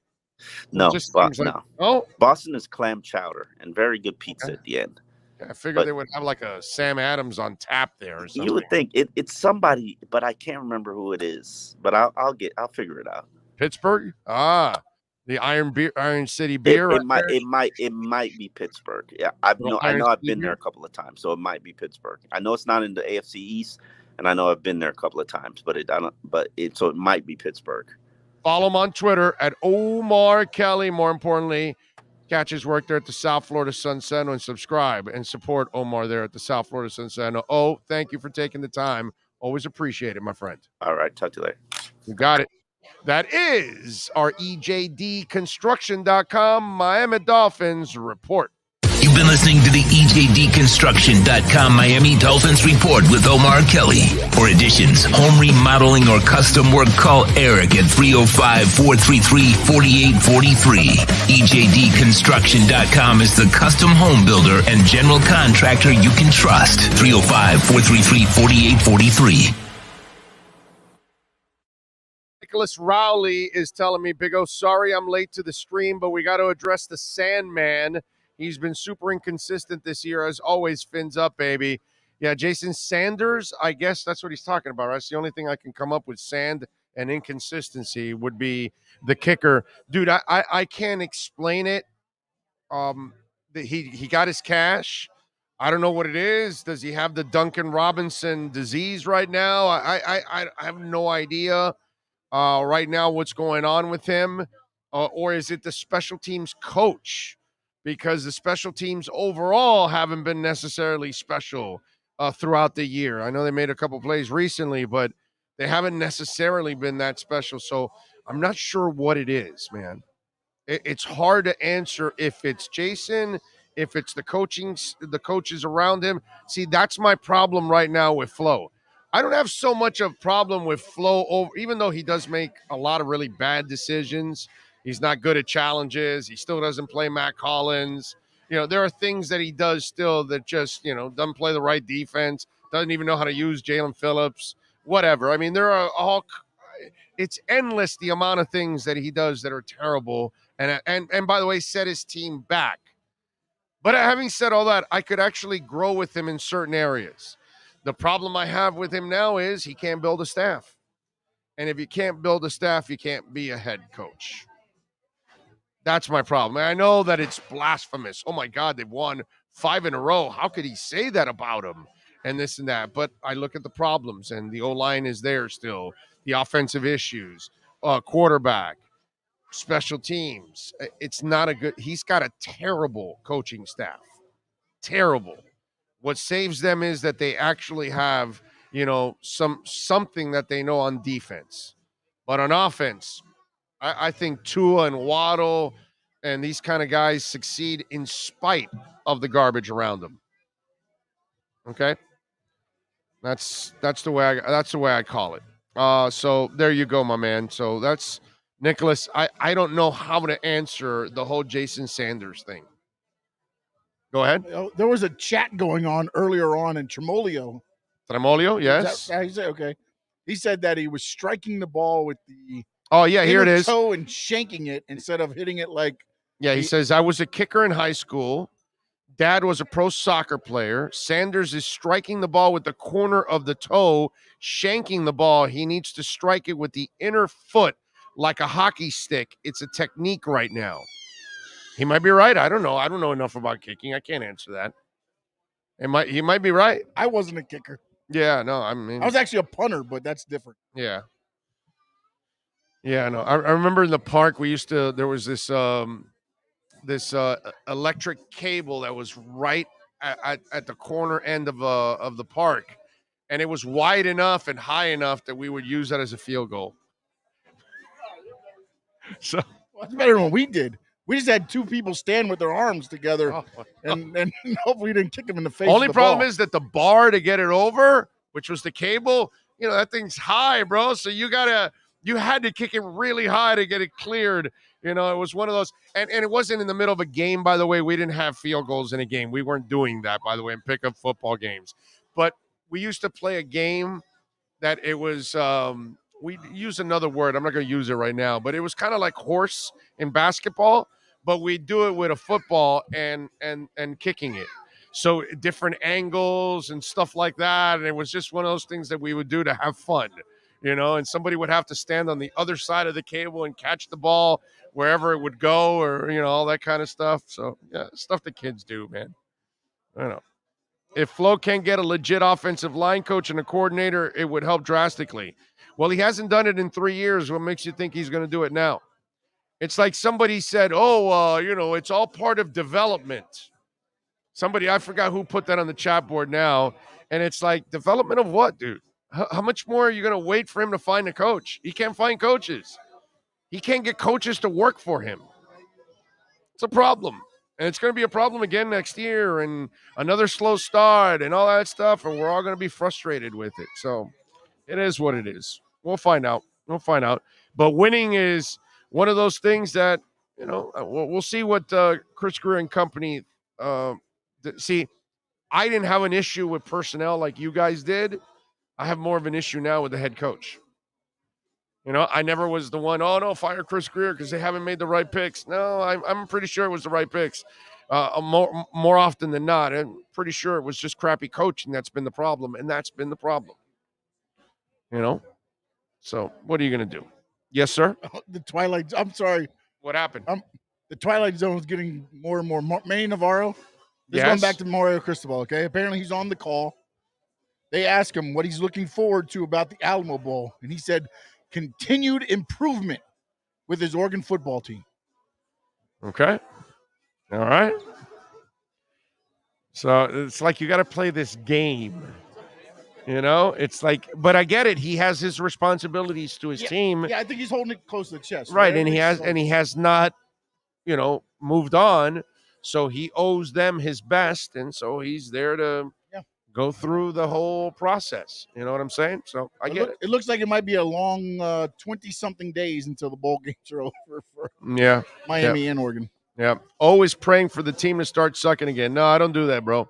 If you know me, Don, you wouldn't say stupid-ass stuff like that. I always want him to win. I'm not the guy that tanked for Tua, if you remember that. But, of course, you don't. So you'll say stupid-ass stuff like that because, you pull stupid stuff out when you don't know anything. I never root against any of my teams locally. So that's not something that I normally do. That's not my thing. But I am the guy that will be brutally honest no matter what.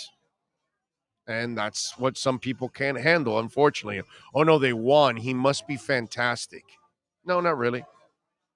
No, if they were fantastic, they wouldn't be 6-7. But, I mean, only smart people look at it that way. Dumb people look at, oh, my God, they won 5 and they're still under 500. Oh, he must be great. Why are they still under 500 then? Yeah. What happened now, bro? What'd you see? What's going on? Because it's becoming a mess. Okay, so John Ruiz says we have the best fans. No stone unturned. Ruiz family has named an Orange Bowl Stadium committee. It will be released in a few hours. Fans, this is going to happen. I'm currently working around the clock. We will have a state-of-the-art stadium. Tipo ta loco. I know John Ruiz is the man, and I know he's got all kinds of money and all that good stuff, and good luck to him, bro. Let me tell you something. If John Ruiz gets a stadium, a 50,000-seat stadium done in Coral Gables, we should vote him in for president of the United States. Seriously. Okay? It's a lot harder to break into the Pentagon than it is to build a football stadium in Coral Gables. All right? Anybody that builds a football stadium in Coral Gables, bro, you are God. You are God. That sounds asinine. It sounds crazy. It sounds ridiculous, irresponsible, impossible. Okay? I don't know how many more adjectives you want me to use. Go ahead. Well, never mind. This is the Miami Dolphins. I'll ask you the question I want to ask you tomorrow during the show. Because I'm wondering if Mario told them that one of his worries is that there's no stadium or anything, or even the AD maybe or something. And now all of a sudden they've never had one. I understand that, but why all of a sudden now is it like this big push, like to get God and to play it out? I guess to play it out because now you don't need a stadium, dude. They have a great stadium. The Hard Rock's fine.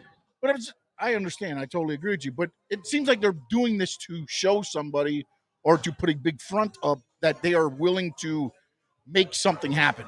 I guess is the way I'm trying to explain it. I mean, but anybody that knows our town, it's crazy to even think that you can pull that off, dude. Mr. Spock says, what area in Gables are you building? No, Mr. Spock, it gets even better. He wants to build it on Coral Gables High. So he's high enough to think that they're going to take up the entire field that's left of Gables. So the Cavaliers will not have any more field. What are they going to do? Play inside the stadium? Is that their PE field now? Inside the stadium? I don't know if he's an alum from Coral Gables. Check it out. It's come on, man. Anybody that knows Coral Gables, unless John Ruiz bought the city of Coral Gables, I don't know how he's going to pull that off. That's some of the most uptight people running a city ever in the history of America, Coral Gables. But if he gets it done, I say John Ruiz for president. And I'm voting for him. Okay? Went from Flo cheerleader in week 1 to Cam Flo, sir. Cam Flo. Okay? Hey, man, Don, point at whatever you want. Just because you made a stupid-ass comment, I mean, that's fine with me. Big O, thanks for the love to your fans, brother. Appreciate you, Andy. Thank you. Big O teaching Omar. Nice. No, I didn't get to teach him much because he's got that knuckleheaded approach that he thinks Najee Harris would be better here. It's crazy. I don't know what he's drinking. I think I'm serious. I think he had a crack pipe before he got on the air. Probably drank like half a bottle of whiskey or something before he got on. Omar's out of his mind. Big O, they don't have their own stadium. They have to take a 30-minute bus ride to get to the damn place. They need a stadium. They don't need a stadium. They got 5 titles without a stadium. What kind of a stupid thing is that, dude? Think about it. They need a stadium. No, man. They need a real coach. They need a real staff. They need to recruit. They need to prepare their players. That's what they used to do. That's why they used to win without a stadium on campus. Yes. So this story that I'm reading here now says that so ridiculous. He wants to build it on where Coral Gables High is currently because he's looking to move Coral Gables, build a new Coral Gables High School before starting the stadium project. So not only does he want to build on Coral Gables High, but he's got to find land to rebuild Coral Gables High School somewhere else. No, Tipo está loco. Tipo está loco. Oh, he's crazy. He's out of his mind. Oh, I know what he's going to do. He's going to tear down the Biltmore, put Coral Gables High in the Biltmore, and then he can then build a stadium where Coral Gables High is. I'm telling you, John Ruiz is Spicoli. My dad's got a great set of tools, dude. I can fix it. I can fix it, man. I can build a stadium in Coral Gables, dude. My dad's got a great set of tools, man. I'm telling you. I'll move Coral Gables High. No, I'm not high, dude. I'm moving Coral Gables High. I mean, seriously. Wow. Holy moly. Would be funny if he does it. After the news of Bill, it makes me fight over football not as important as, and I only knew him from the early days of the show. So sad. Yes. Yeah, Cody. You're right. Yeah. I mean, that's what we do here every day. We talk about stupid things like football. Yes. Basketball, baseball, hockey. Yes. That's what we do every day. That's what I've been doing for 31 years is talking about silly stuff. And yes, when things like this happen, it puts it all into perspective and you look at it differently. You're right about that. Wooback says Joel Tua is clutch. Hater Giants defense is legit. Hurts got shut out by them last week. Stop your hating. But hurt because Tua got another W. Let him run with it, says Susie. Yeah, no, he's not running, Susie. He's sprinting. Forget running. My man is Usain Bolt hauling ass like is what he's doing with this thing. Oh, important question. With Miami at 6-7 and the Bears at 4-8, who would Bill be cheering for this season? Well, he would always cheer for both. Now, if they play against each other, he would always cheer on the Bears because that was his team. The Dolphins were his second team. So, yeah. Let's see. There is no place in Coral Gables. Now, don't tell John Ruiz that. Don't tell. I think John, you know what Ruiz, I think, should do? Is he should build the stadium on the Coral Gables campus, right? On the Cavaliers campus, and then build an upper floor above the stadium and build the high school on top of the stadium. There you go. So it's like a skyscraper. So all the kids for the Cavaliers, when they go to school, they got to take an elevator up 30 floors. You know? There you go. Why not? I mean, John Ruiz has got money, right? Let's do it. Let's go. I'm just happy the Miami Dolphins won 5 in a row. Thanks for the defense. And you're right about Tua. And Waddle is dealing with you're right, Big O. Yes. Yes, it is a beautiful thing watching them kick some ass. I'm telling you. Big O, is Cristobal a better recruiter than anyone at UM the past 20 years? Yes. Yes. He is a better recruiter. Yes. And he might be a better coach than what we've had, although we haven't had much in the last 20 years. But yeah, he might be a better coach too, on top of all of it. But he's a tireless recruiter, man. He is awesome in that sense. No doubt. All right, what else do we have here to talk about on the program? Are we happy with a 500 season, or should we be sick of mediocrity? Well, it's not a 500 season yet. And how about if they end over 500? You know they have a shot. If they run the table, they can be 10-7. That's not 500, my man. So that would be back-to-back 10-win seasons. I don't know when was the last time they did that. That'd be pretty cool to win 10 games back-to-back, man. You know what I'm saying? Pat in Nashville, thank you. Says, let's raise that money for Bill's family today. I just donated 1,000. Somebody beat me. Wow, Pat, you donated 1,000? Holy crap, dude. Thank you. Yeah, thank you, Pat in Nashville. That's amazing, Pat. Thank you. Appreciate you, man. Let's get to that. Let's get that thing going. Let's get it going, man. Let's get this thing. Let's take it to another level, and let's help Bill out and his family. Sean, let's put up the GoFundMe page one more time for Bill. His family is really struggling right now to pay for his medical bills. So if you get a chance, please help out. And there it is right there. GoFund.me/426-18338. It's on my Twitter page at Big O Show. You can find it also on Facebook at Big O Show, Orlando Alzugaray, LinkedIn, Orlando Alzugaray. It's all over the place, man.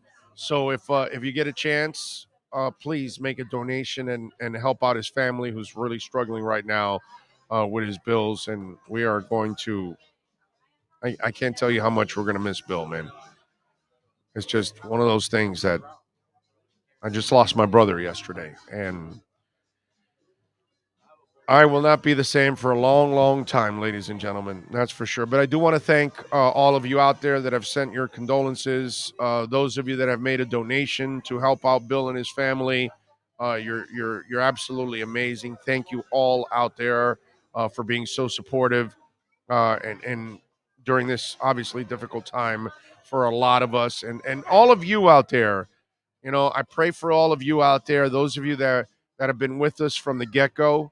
And you got to meet Bill on the podcast. I know you're hurting out there because you guys got a chance to connect with Bill and find out what a good dude he was, man. He was just an amazing person that if anybody met him, you would always want to be friends with Bill Preston because he was just that guy.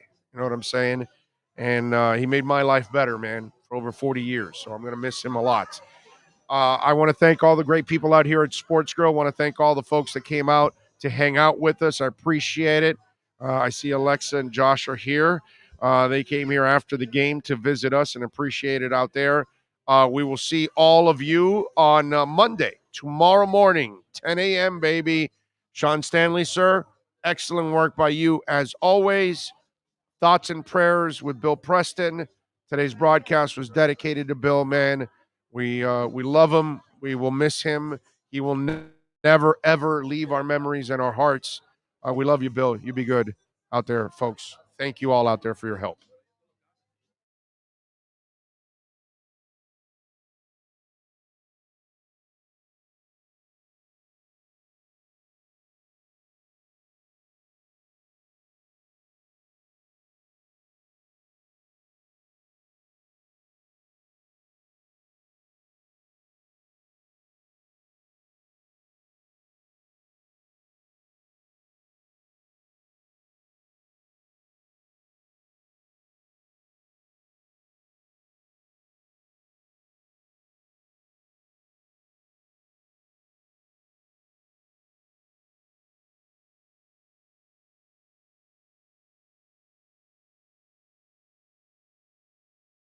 This is the Big O Show.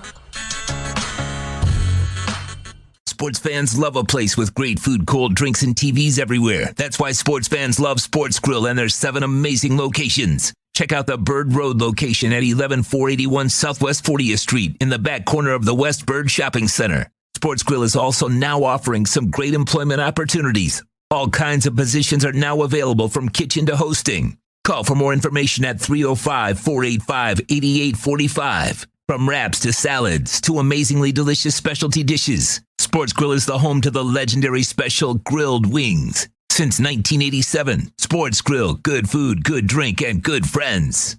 It's the Big O Show. Judge